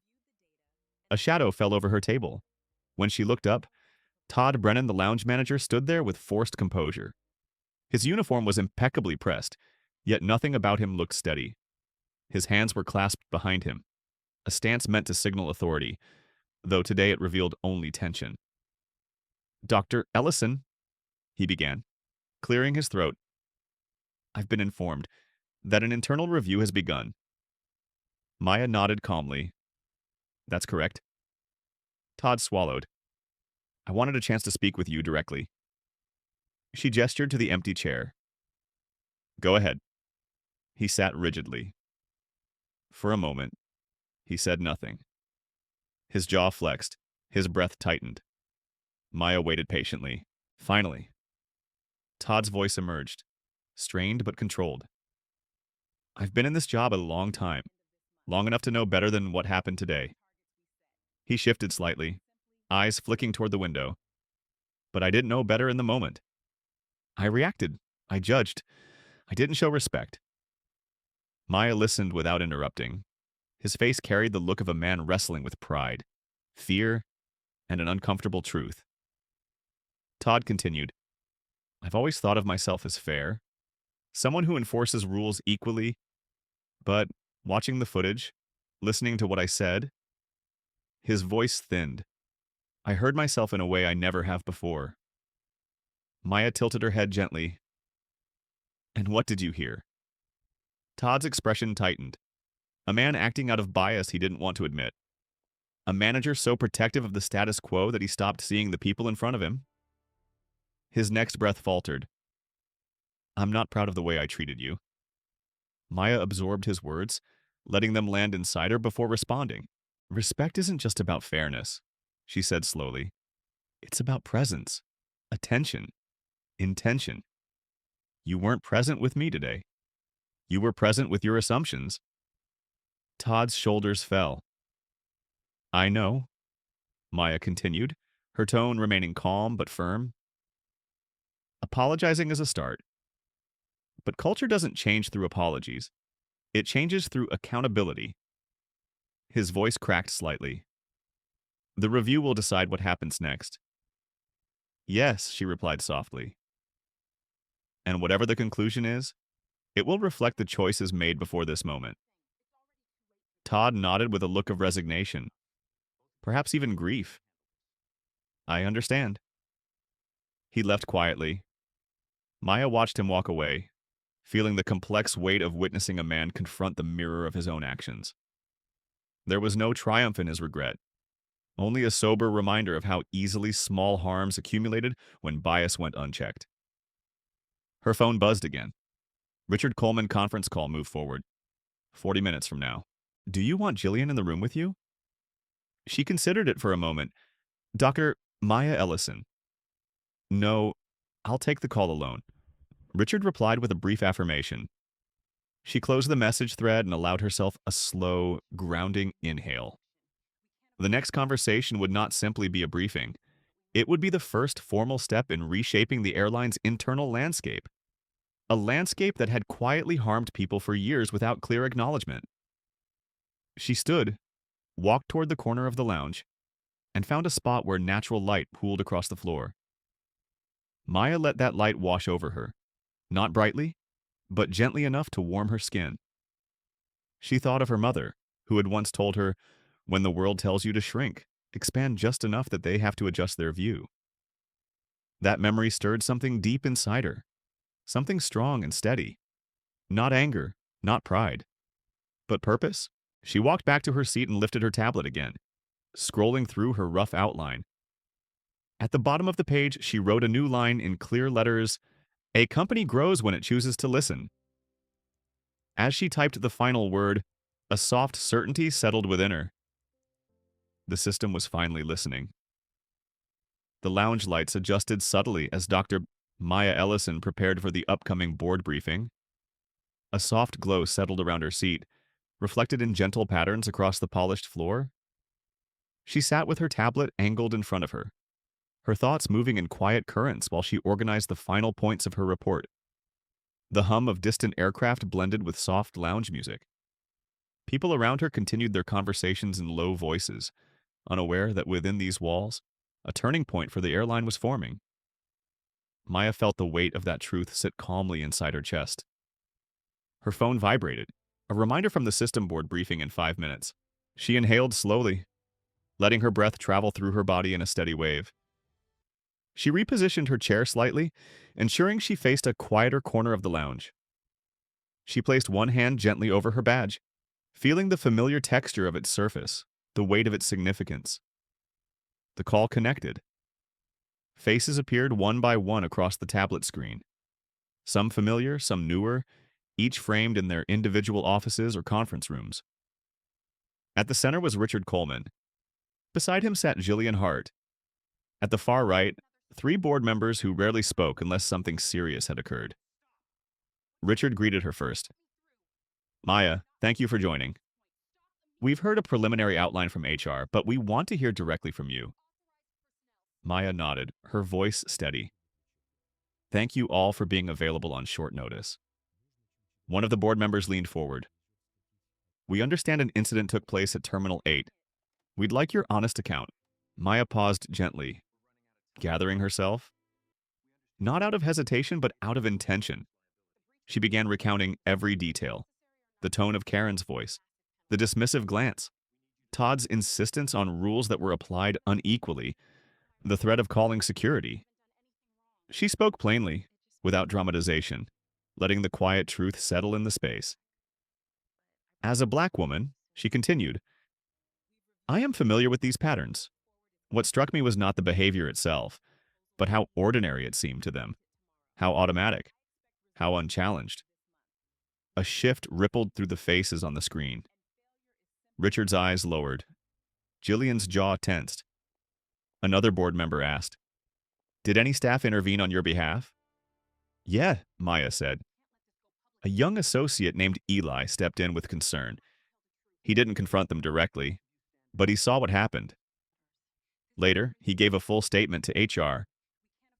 Good, the member said quietly. We need more employees willing to report honestly. Maya continued. I reviewed the footage with senior staff. It was clear, not only in what was said, but in what was implied. These actions weren't isolated, they were symptoms of a deeper cultural problem. Richard cleared his throat. And your recommendation, Maya lifted her tablet. A full restructuring of training across all guest-facing departments, a new framework to identify and correct bias, clear protocols for how premium guests are handled, regular auditing, retraining for managers, and a committee that reports directly to the board. Jillian looked impressed, though she kept her tone professional. You developed all that today. Some of it has been in my mind for a long time, Maya said quietly. Today simply clarified the urgency. One of the quieter board members spoke up. Maya, what impact did this incident have on you personally? She didn't answer right away. She let her eyes rest briefly on the lounge window, the distant sky stretching out like a patient witness. It hurt, she said softly, not because I'm unused to prejudice, but because I believed we were better than this, because I believed our leadership had built something stronger. Her voice remained controlled, but a softness wove through it. But the pain also reminded me why I'm here, why my role matters, why representation matters. A silence followed. Not empty, but full of reflection. Richard leaned forward. Maya, do you feel safe returning to the terminals, or do you feel like you need time away? She shook her head gently. I'm not leaving the front lines. Not yet. There is work to do, and I want to see it through. Jillian exhaled, something like admiration flickering across her expression. One board member nodded. I support her recommendations, fully. Another added, agreed. This cannot be treated as a routine HR issue. Richard turned to Maya. You have our support. Draft the full report, and we'll schedule a special meeting to approve immediate action. Maya felt a quiet settling inside her. Not triumph, not relief, simply alignment. Thank you, she said. I'll prepare the final documents before the week ends. As the meeting eased toward its conclusion, a few board members offered brief closing remarks. Encouragement, commitment, recognition of the seriousness. Before the call ended, Richard spoke one more time. Maya, I know it's not your responsibility to carry this alone, but I want you to know your strength today has shifted something in this company. Her expression softened. It's not strength. Richard, it's necessity. The call ended, leaving her alone with the quiet hum of the lounge. She set the tablet down and released a long breath. Her shoulders loosened. Her fingers relaxed against the cool surface of the table. Her eyes drifted toward the window once more. A plane was lifting smoothly into the sky, its wings steady against the blue. Something about that ascent resonated deeply within her. A voice interrupted her thoughts. Dr. Ellison. She turned to see a young woman with a travel backpack, her steps unsure but her expression genuine. Yes, Maya responded kindly. I just wanted to say, I saw part of what happened earlier. I was too scared to say anything. The woman hesitated, eyes glimmering with regret. But watching how you carried yourself, it made me think about my own silence.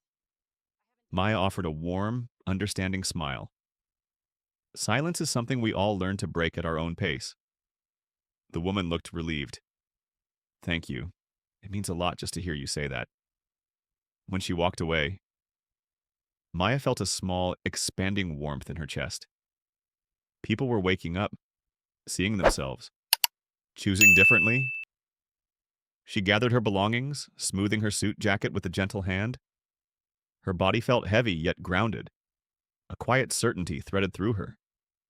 The system wasn't just listening, it was beginning to change. And she was part of the reason.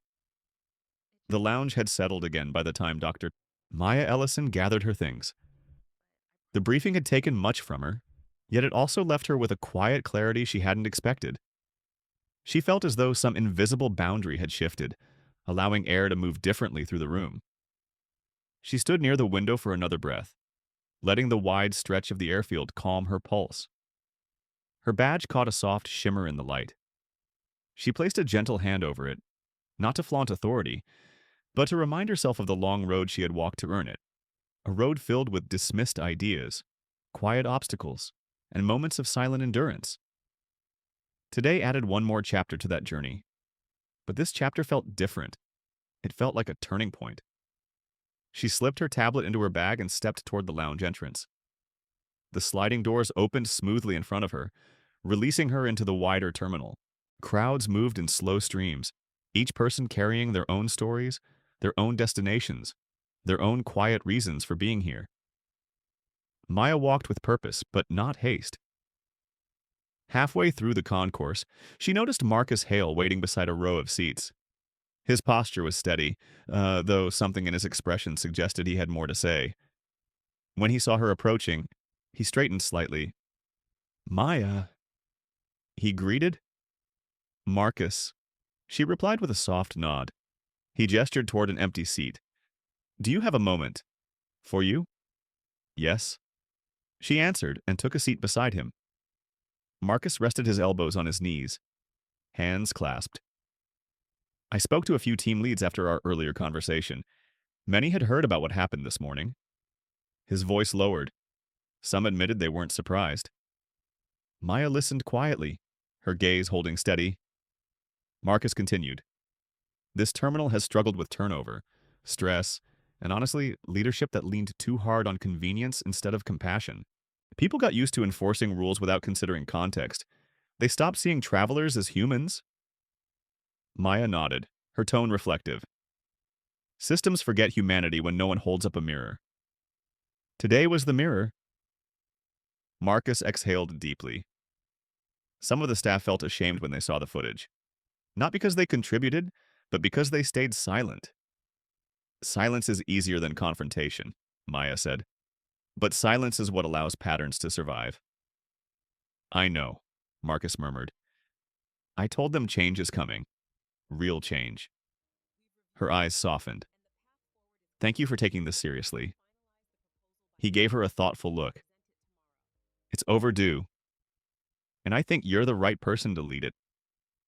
Maya didn't answer immediately. She took in the weight of his words, acknowledging the responsibility they carried.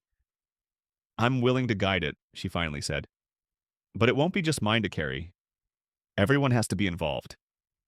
Marcus nodded, rising slowly. They will be. I'll make sure of it. Maya watched as he walked away, feeling the beginnings of a new alignment forming within the airport's walls, a network of people who wanted better, who wanted to be better. She resumed her walk through the terminal, the steady hum of travelers wrapped around her like a familiar soundtrack. Somewhere between Gate 23 and a small coffee kiosk, she heard hurried footsteps approaching. Dr. Ellison. She turned to find Karen Miller standing a few feet away. Her hands were clasped near her waist, fingers trembling slightly. Her eyes held a mixture of worry and vulnerability. Maya, Karen said carefully, I know you don't owe me another conversation. I know HR will handle everything. But I wanted to say one more thing. Maya remained still. What is it? Karen swallowed hard. I spent the last hour thinking about what I said, how I treated you, and what it must have felt like on your end. Her breath wavered. I was wrong. Deeply wrong. Maya listened without interruption. Karen continued, eyes shining with remorse. I wasn't raised to treat people differently, but somewhere along the way, I let small prejudices settle into my actions. Not openly, not intentionally, but enough that I stopped questioning myself. Her voice thinned. Seeing the footage, it hurt. Not because I got caught, but because I didn't recognize the person in it. Maya's expression softened, though she held her boundaries firmly. Acknowledging that as a first step, Karen nodded quickly. I know I can't undo what I did, and I don't expect forgiveness. I just, I want to learn. I want to see people clearly again. Maya paused, choosing her words with care. Growth is a long process. Karen, it requires honesty, humility, and patience with yourself. But real change is possible. Karen breathed out shakily. Thank you for saying that. Maya gave a small nod. Take responsibility for what happens next. That's where your growth begins. Karen wiped her eyes gently, then stepped aside to let Maya continue her walk. The encounter lingered with Maya as she moved through the terminal. Not because she felt vindicated, but because she sensed the fragile spark of transformation in someone who had once refused to see her. That spark mattered. Change wasn't built on perfection. It was built on people choosing differently after recognizing their blind spots. Her phone buzzed again. A message from the airline's communications team. We heard about the briefing. Please advise when you would like to review the internal statement draft. Maya typed, I'll review it later today. Near the escalator leading toward the next concourse, she found a quiet corner. She stopped, leaning one hand lightly on the railing. A wave of reflection washed over her, steady, warm, profound. She thought of the young woman who approached her earlier, admitting her silence. She thought of Eli giving his honest statement. She thought of Marcus stepping up with resolve. She thought of Karen facing the mirror she had once avoided. She thought of the board listening fully, without defensiveness. All of it woven together, forming the first threads of something larger. A shift, a reckoning, a beginning. Maya lifted her gaze toward the ceiling, where soft lights shimmered across polished steel beams. She let herself take in the moment.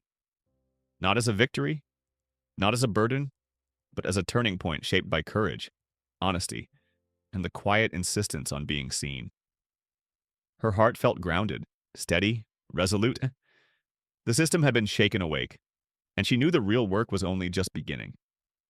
The quiet corner where Dr. Maya Ellison stood offered a view of two distant gates and a stretch of moving walkways ahead.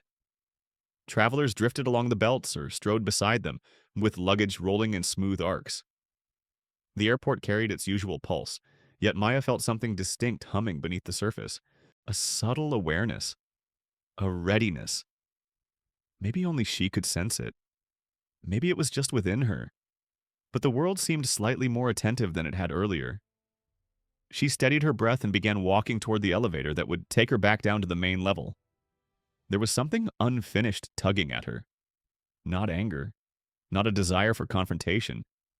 More like the final chord in a melody that needed to be played before the music could rest. When the elevator doors opened, she stepped inside and pressed the button.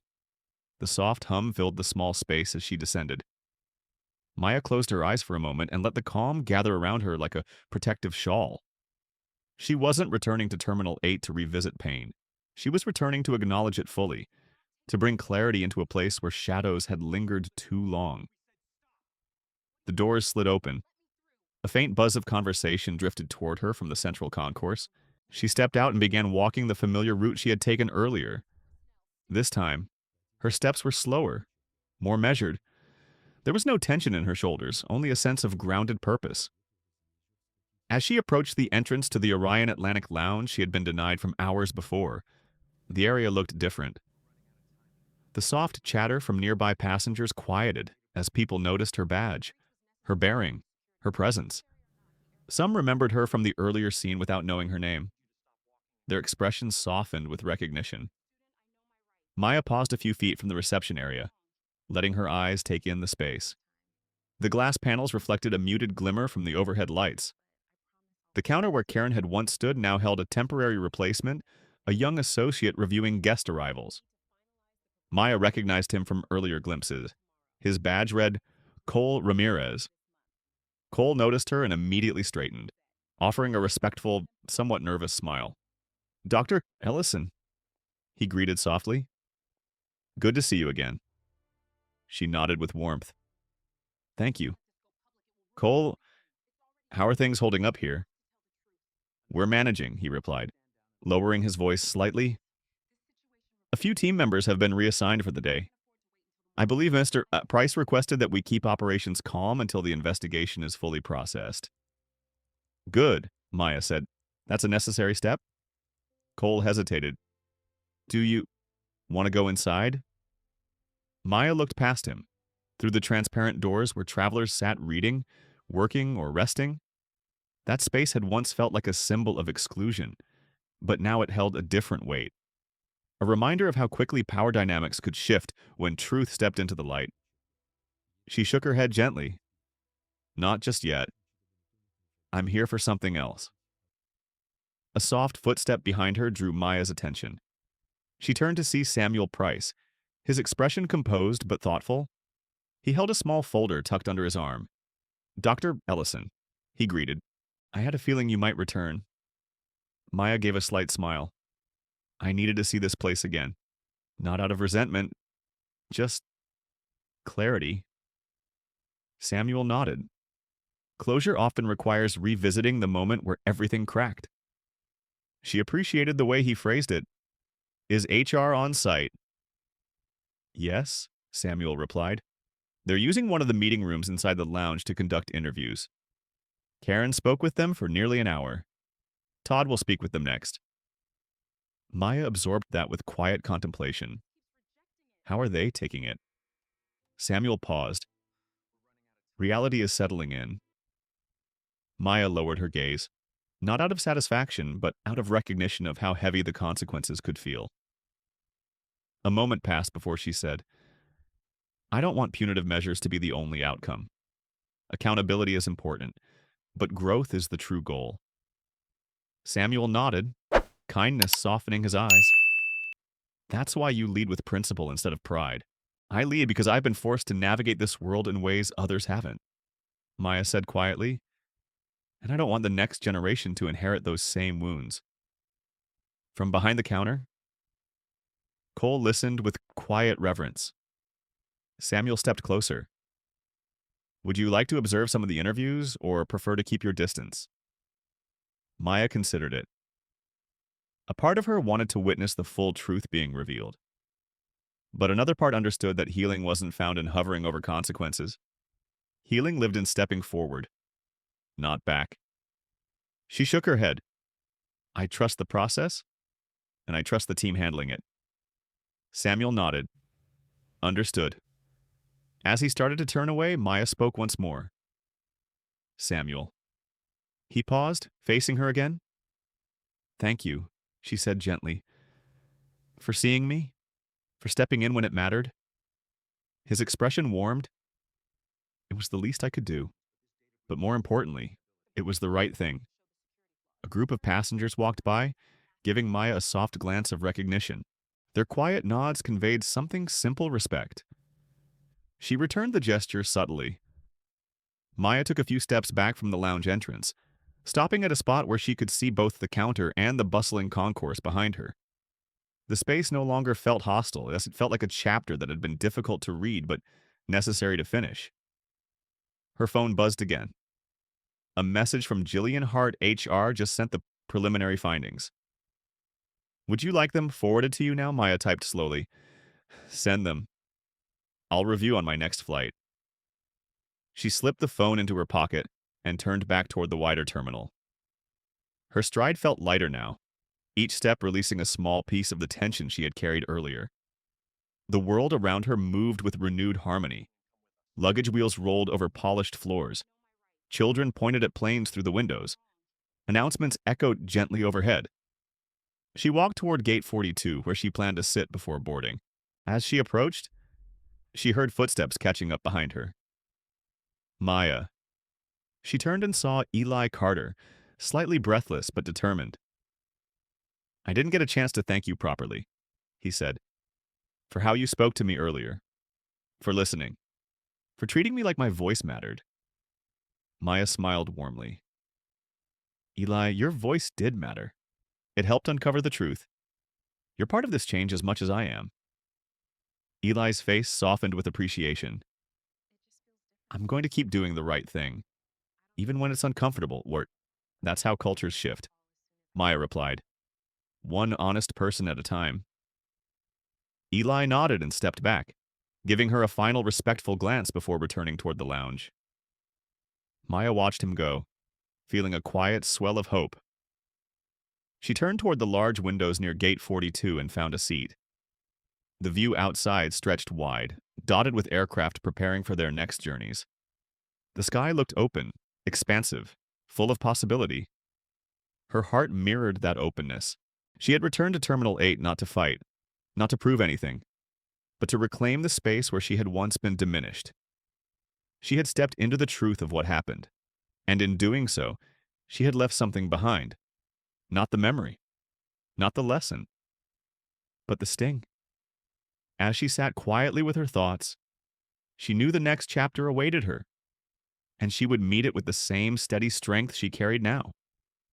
Gate 42 was quieter than the rest of the concourse. Dr. Maya Ellison chose a seat near the wide window, setting her bag beside her and resting her hands loosely in her lap. Outside, a plane taxied gently toward the runway, its lights blinking in steady rhythm. For the first time since the confrontation that morning, Maya allowed the stillness to fully reach her. Not the temporary kind that follows exhaustion, but the kind that grows from clarity after a storm.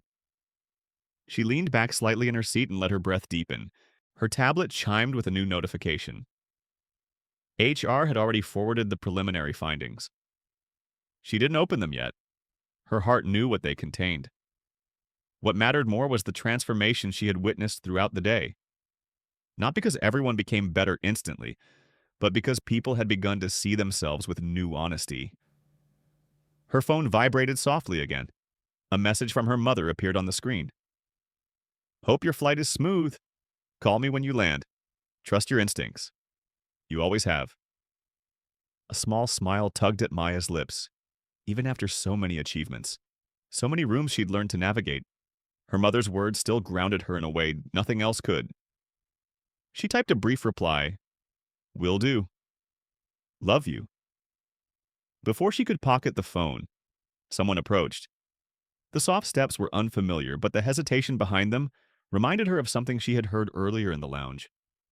Excuse me, a gentle voice said. Maya looked up. A young man, dressed in a simple jacket and holding a boarding pass, stood beside her. His face held a quiet sincerity. I'm sorry to disturb you, he said, but I recognized you. I think a lot of people did. I just wanted to say something before you left. Maya's posture relaxed. Go ahead. He shifted slightly, collecting his thoughts.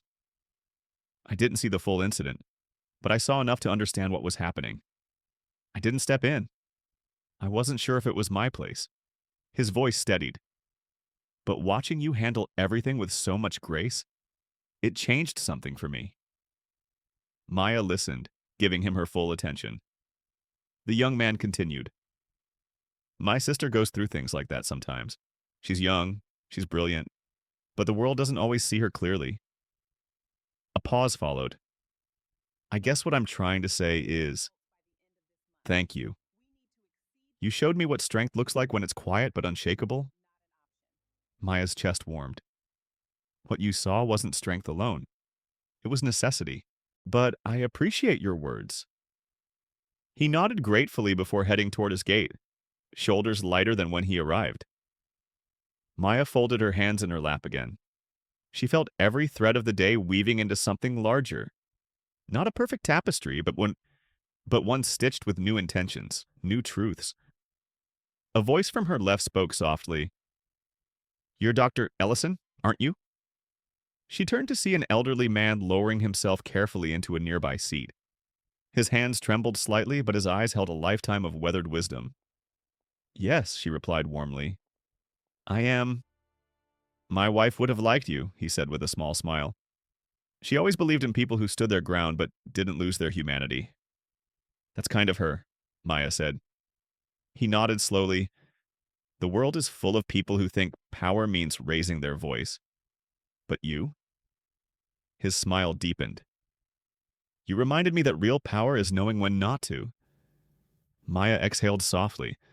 Moments like these felt like quiet affirmations. Not for validation, but for understanding. For connection. Thank you, she said. He gave her a gentle nod and settled back against his seat, eyes drifting toward the window. Maya returned her attention to the tarmac outside. As she observed the movement of planes, she felt the shape of her day settling into place. What once felt like personal pain had expanded into something broader, something capable of guiding systemic change. Her phone buzzed again. This time it was a message from Richard Coleman. Board approved the special meeting for next week.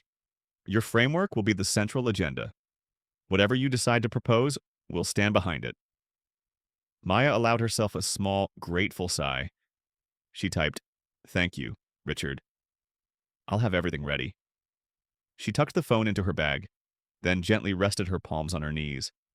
A sense of immense quiet filled her. Not silence, but peace. A peace earned through truth, action, and the courage to remain steady when judged unfairly. A boarding announcement echoed softly through the concourse. Travelers began rising around her, gathering their bags and adjusting their jackets. Maya remained seated for a moment longer, letting the room shift around her. She wasn't rushing. She wasn't retreating. She was simply here, whole. As she rose from her seat, she felt a gentle energy settle behind her ribs, a reminder that life often moved in cycles challenge. Truth, transformation, renewal.